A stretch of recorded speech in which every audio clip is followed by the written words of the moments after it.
I didn't start off thinking that I would be a designer. I got the design bug, and that was the beginning of it.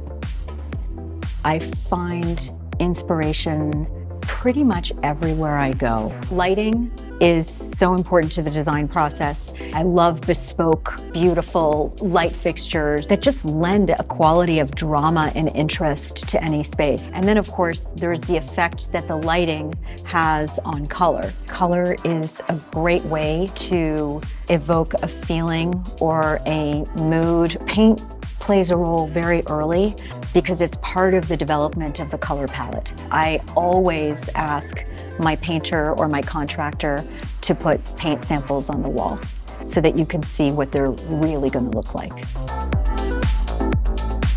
We have this new consciousness of the environment that we live in. All of the goods that are made by artisans, things made by hand, I think is a wonderful movement. It fits into the sustainability model. I think we're going in a good direction with that. I think the most important element in terms of the relationship with a client is trust. They're putting their faith in you to create a space for them that they're going to live in and that they're going to love.